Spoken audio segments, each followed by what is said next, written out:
Memorial Day is a very special time. Millie Sparks tried to trick me this week and said, "You know what the original name was of Memorial Day?" Surprisingly, I knew the answer. I go, "It's Decoration Day." And that's only because I was researching the sermon, but I would never have known that otherwise. But it was originally Decoration Day. Right after the Civil War, 1868, the war was so awful. They needed something to help with the healing process. So they came up with Decorating Day, went out to the graves and decorated all the graves and had time to remember, time to appreciate and respect, add dignity to all of these things and all that had been provided. It has grown to be a very solemn occasion and has developed through the years. And today is just simply Memorial Day. Time to remember, time to hold sacred, time to not forget. Well, there was one church that did a great job with that. They decorated the bulletin board with pictures of soldiers who had been killed in the service to their country. And the board was trimmed in red, white, and blue and had little flags all around it. And it was very impressive. And one morning, a little boy was looking up at the board and just amazed all the colors and decorations. And the pastor came out and saw him and said, "Oh, this is a teaching moment here." He went up and asked the little boy how he liked the board. And the board asked what this was all about. What did it all mean? And the pastor explained it all to him.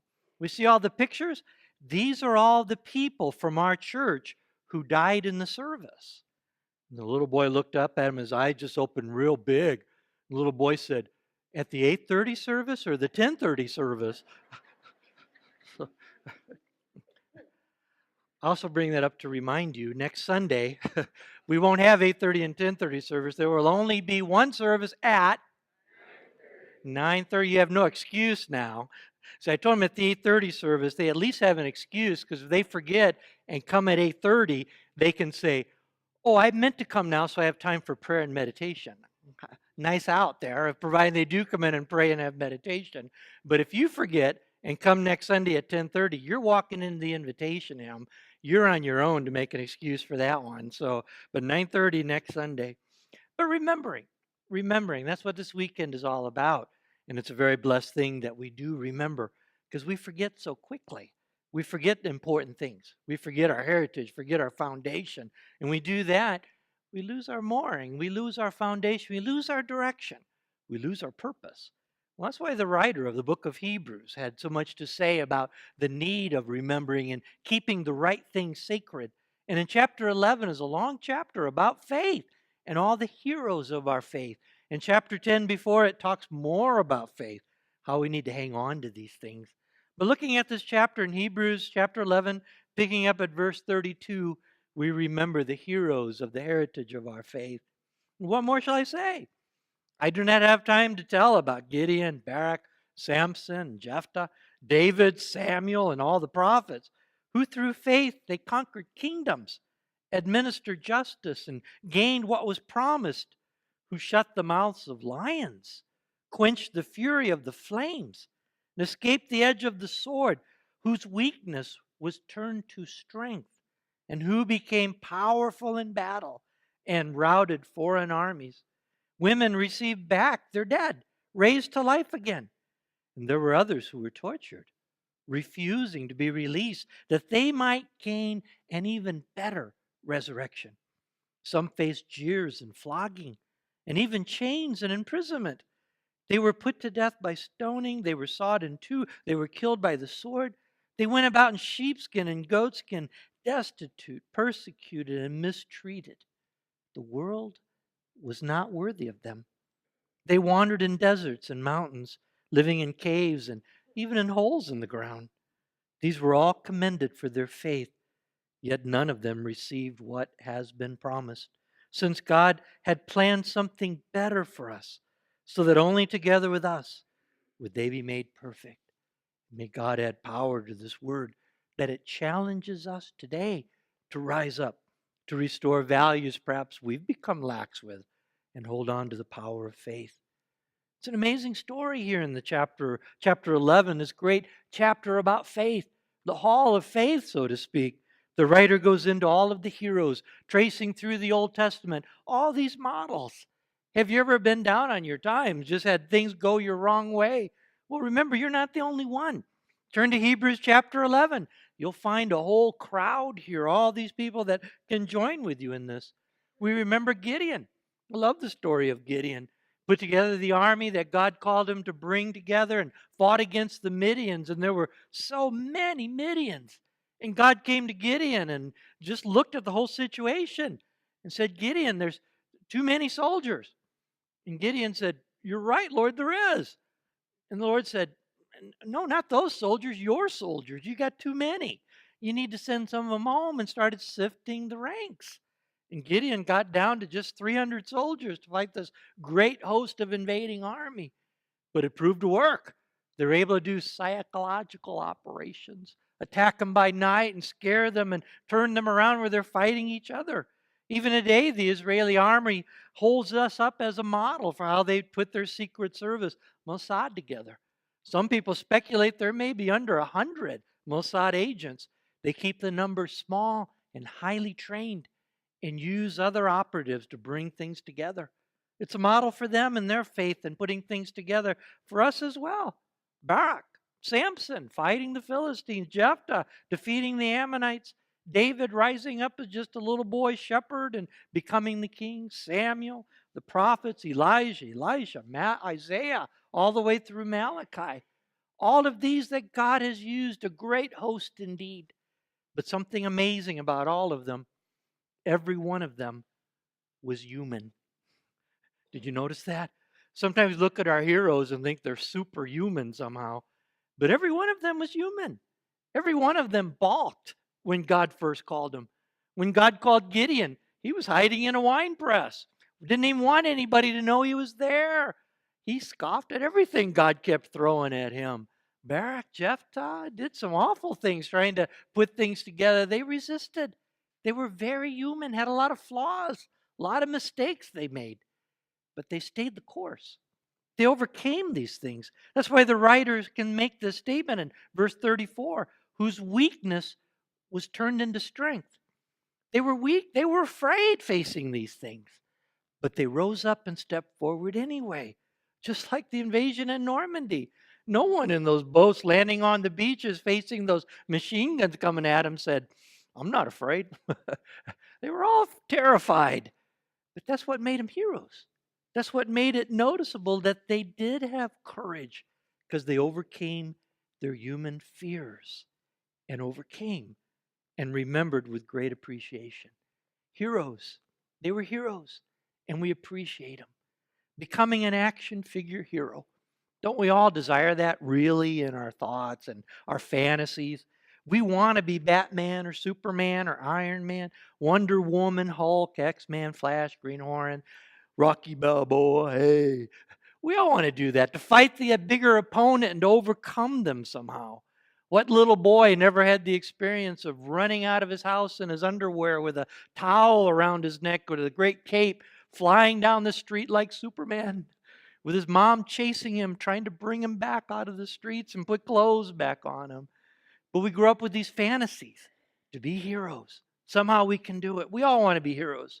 To be the one who saves the earth from an asteroid that is about to destroy the world. To be that person who can stop evil in its tracks and can make sure the bad guys pay for their crimes. We want to be that hero. We want people to come and see the movie about us. But you know what? Nobody ever comes to see the movie about the guy that gave up, the guy that failed, the guy that was just concerned about himself and not concerned about anyone else, the coward, the one that betrayed his calling, the quitter. Those aren't heroes. Those aren't anybody that we could remember. No, a hero is defined this way. Somebody who commits an act of remarkable bravery, who has shown an admirable quality such as great courage or strength of character. Somebody who is admired for outstanding qualities or achievements. A person noted for feats of courage or nobility of purpose, especially one who has risked or sacrificed his own life. We want to remember our heroes and hold them in high esteem, to treasure them. In the early church history, well, not just the early church, excuse me. I think we kept this sacred for about 17, 18 centuries. It was just a couple hundred years ago we lost this. It was a great holiday that was celebrated by the church. Throughout the centuries, our main holidays were number one, Easter, when Jesus conquered death, the victory that really gave us purpose as Christians. The second one was Christmas, Jesus coming into our world. But the third holiday that was always so high in the ranks that is hardly even noticed today is All Saints' Day. People in the church would get together on this day because it was very sacred. They may come to church, they may be in their homes, they may be just out in the countryside. They'd get together and they'd remember the saints. They would talk about the stories of the martyrs, how they gave their life with great courage. They would talk about Polycarp defying the Roman authorities. They would talk about Ignatius, who called off those that would try to save him from his imprisonment, saying, "No, why would you take away my claim to fame, my glory to die for our Lord Jesus Christ?" They would read these stories and they would be so moved by these things. And we've lost this holiday. When's the last time you got a Hallmark card saying Happy All Saints Day? Anybody? It's a travesty.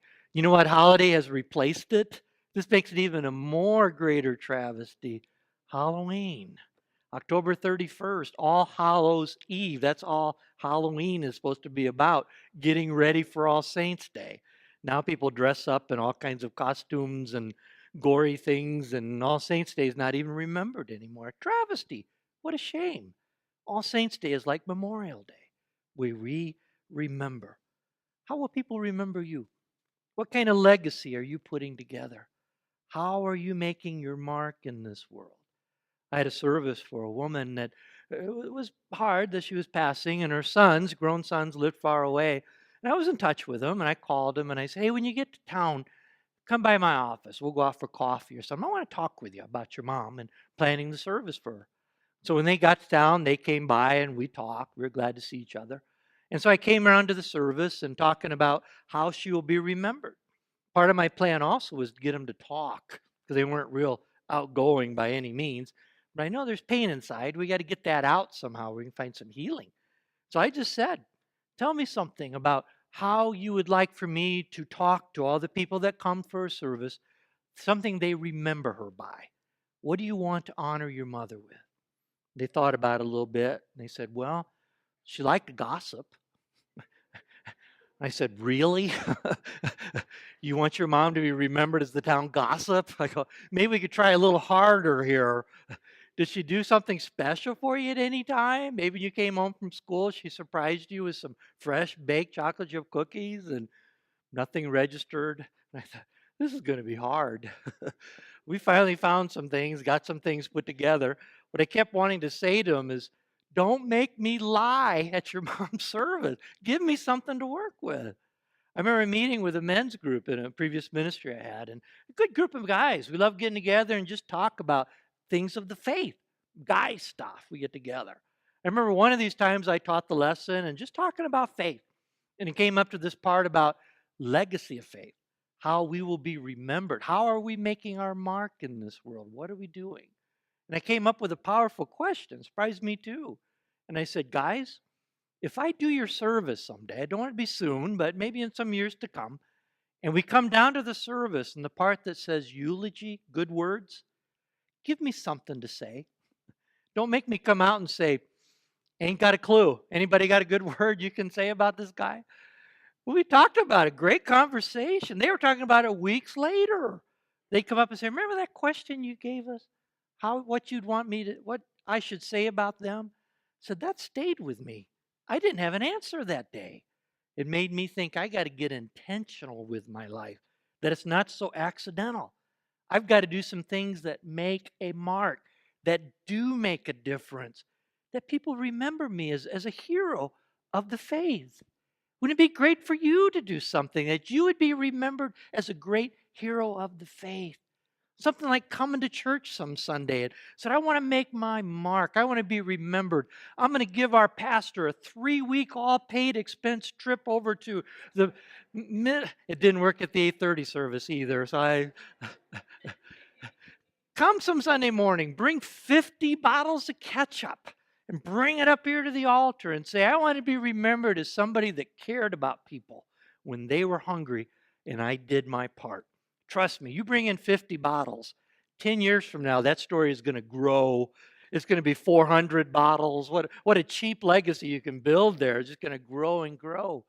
But we make our mark in this world.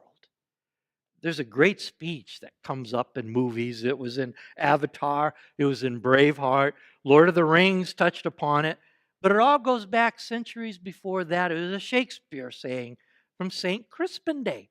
It was his great play of Henry V. It's where we get our expression, band of brothers. But it's an inspiring speech. He gives it, King Henry, to his men. They're scared, they're hungry, they're cold, they're ready to just leave and go back home. They're facing an overpowering enemy. Their numbers are far greater at the Battle of Agincourt. And it's up to King Henry to rally his soldiers. And he gives them this great speech. This is in Shakespearean English, so please work with me on this. This story, as King Henry says, shall the good man teach his son, and Crispin Crispian shall ne'er go by from this day to the ending of the world, but we in it shall be remembered. We few, we happy few, we band of brothers, for he today that sheds his blood is with me, shall be my brother, so be ne'er so vile. This day shall gentle his condition, and gentlemen in England now abed shall think themselves accursed that they were not here, and hold their manhoods cheap, whiles any speaks that fought with us upon St. Crispin's day. Oh, that gets my adrenaline going. It's such an old English, we lose some of the power of it. But to know that if we have that one chance to do something that makes a difference, that we don't cower away from it, but we step up and say, I'll do it. I'll have that courage. It may not be at the risk of life, maybe just the risk of inconvenience, but we step up and do it. In Hebrews chapter 10, right before this great passage of faith, the writer puts it this way. You need to persevere so that when you have done the will of God, you will receive what He has promised. For in just a little while, He who is coming, Jesus, will come and will not delay. But my righteous one will live by faith, and I take no pleasure in the one who shrinks back. But we do not belong to those who shrink back and are destroyed, but to those who have faith and are saved. The heroes of faith, it takes that kind of a heart, that kind of courage, it takes that kind of a backbone to stand up even when the forces go against us. And as the writer can say, the world was not worthy of them. They had such a high plane, they were so above all these things. They wandered in deserts and mountains and caves and holes in the ground. They had 1 foot on earth, they had 1 foot in heaven. That's where the secret of their courage was. They knew where they were headed, they knew where they were going. They were all commended for their faith, yet none of them received what had been promised. God had planned something better for us, so that only together with us would they be made perfect. Their faith was profound. It compelled them. It gave them a reason to get up in the morning, and it kept them going. Wonderful lessons of faith in this great hall of faith. They had weakness. Every one of them was human, and they all had their stumbling points, but their weakness was turned into their strength because they had the will to not give up. They were ready to gain a better resurrection. They looked forward to heaven and the wonderful blessing of eternity. The world was not worthy of heavenly thinkers. They were thinking in a higher plane that others didn't understand it. And that great truth they held on to, God has something better planned. As Paul says in 1 Corinthians, what no eye has seen, what no ear has heard, and what no human mind has conceived, these things God has prepared for those who love Him. This is the call of faith, the call for the heroes of the faith that can stand up and can make a difference, can make a mark in our world, and can do so for the sake of Jesus Christ.